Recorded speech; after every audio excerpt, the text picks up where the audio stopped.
धीरेन्द्र कृष्ण शास्त्री हनुमान जी का रूप लेकर कलयुग में आया हुआ है। सभी चमन चूतियों को बोल देना चाहता हूँ, धीरेन्द्र कृष्ण शास्त्री एक ऐसा नाम है ना, आसाराम बापू से उनकी तुलना करना उतना ही मूर्खतापूर्ण है। धीरेन्द्र कृष्ण शास्त्री सदियों में, सालों में, 100 सालों में एक कोई पैदा होता है। अगर कोई हमारे सामने धीरेन्द्र कृष्ण शास्त्री के बारे में उल्टी सीधी बात करेगा तो मैं मारने मरने पे तैयार हो जाऊंगा। भीम आर्मी के लोग लगातार बागेश्वर धाम पर आपत्तिजनक टिप्पणी कर रहे हैं और इस श्रेणी में जो सबसे खतरनाक नाम है उसका नाम है प्रशांत बॉट। इस मुद्दे पर हमारे साथ खास बातचीत करने के लिए हिंदू आर्मी संस्थापक सुनील त्रिपाठी जी हैं। क्या कहेंगे? बागेश्वर धाम पे जिस तरीके से आरोप लग रहे हैं कि वो पाखंडी हैं, जादूगर हैं, उनके लोग सेट होकर पंडाल में आते हैं, उनकी पर्ची निकलती है, कैसे डिफेंड करेंगे आप इसको? ये लोग क्या है ना, अपने पिताजी पे क्वेश्चन मार्क करते हैं। किस पे क्वेश्चन मार्क करते हैं? अपने बाप पे, कि ये हमारे बाप है कि नहीं है। पहली चीज तो हिंदू धर्म पे ऐसे लोग क्वेश्चन मार्क करते हैं जिनको ये नहीं पता कि वो अपने बाप पे क्वेश्चन मार्क कर रहे हैं। ठीक है, पहली चीज। दूसरी चीज, जहां तक बात धीरेन्द्र कृष्ण शास्त्री की आती है, देखिए आस्था में, जहां पे आस्था की बात आती है तो हम लोग अंधे होकर आस्था नहीं करते।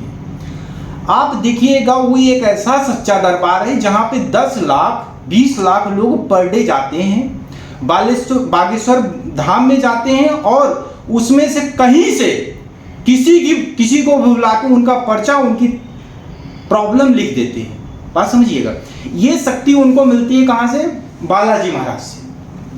अब बालाजी महाराज, क्योंकि आपके हनुमान चालीसा में लिखा है अष्ट सिद्धि 9 निधि के दाता, मतलब 8 सिद्धियां और 9 निधियों को देने वाले जो है वो हमारे बालाजी महाराज हैं।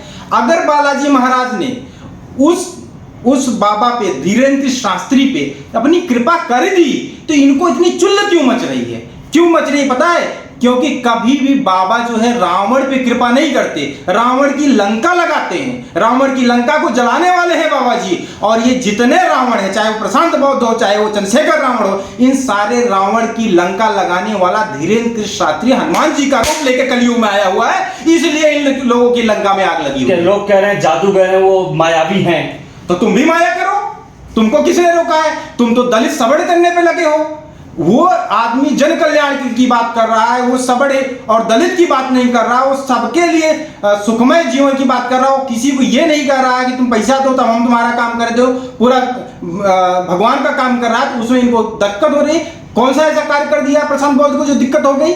भीम आर्मी वाले कहते हैं जब धीरेन्द्र शास्त्री को आप देखिए तो एक बार आपको आसाराम बापू के बारे में सोचना चाहिए। देखिए ऐसा है ना, पहली चीज तो ये अल्पज्ञानी लोग हैं जिनको बिल्कुल ज्ञान नहीं है। डिजिटल मीडिया का जमाना है तो ये भौंकने शुरू कर दिए हैं। ये राम को काल्पनिक बताने वाले लोग हैं, लेकिन ये वाल्मीकि को मानते हैं। ये वाल्मीकि को मानते हैं लेकिन राम को काल्पनिक बताते हैं। तो इन लोगों को देखने और सुनने की आवश्यकता नहीं है, क्योंकि हम उस भगवान राम को मानते हैं जो सबरी माता के झूठे बैर खाते हैं। जो ये लोग जात पात की बात करते हैं, हम उस भगवान राम को मानते हैं जो सबरी माता के झूठे बैर खाते हैं और रावण जैसे ब्राह्मण का संहार करते हैं। हम उस भगवान राम को मानते हैं, उस भगवान हनुमान जी को मानते हैं जो रावण की लंका को जलाते हैं। और दूसरी बात, मैं उन सभी चमन चूतियों को बोल देना चाहता हूँ, धीरेन्द्र कृष्ण शास्त्री एक ऐसा नाम है ना, आने वाले समय में वो तुम्हारी एक एक लंका में आग लगाने वाले बाबा का नाम है। वो आसाराम बापू से उनकी तुलना करना उतना ही मूर्खतापूर्ण है जितना तुलना तुम कल तक पीएफआई की गुणगान करते थे। जो शास्त्री जी के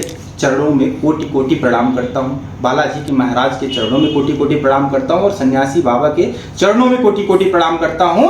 और कहना चाहता हूँ, धीरेन्द्र कृष्ण शास्त्री सदियों में, सालों में, 100 सालों में एक कोई पैदा होता है। अगर कोई अच्छा काम कर रहा है, अगर उसका हम मनोबल नहीं बढ़ा सकते तो हम सभी हिंदू भाइयों से कहना चाहते हैं कि उनका मनोबल घटाने की आवश्यकता नहीं है। और वो एक अवतारी रूप हैं, आप उनको, आप गलत जो कह रहा है उसका मुंह पकड़ के थपथपा दीजिए। अगर कोई हमारे सामने धीरेन्द्र कृष्ण शास्त्री के बारे में उल्टी सीधी बात करेगा तो मैं मारने मरने पे तैयार हो जाऊंगा। और बताइए, आस्था का विषय है। अगर मेरा आस्था धीरेन्द्र कृष्ण शास्त्री पे है और उस आचार्य को कोई गाली देगा तो मैं उसे पटक के मारूंगा।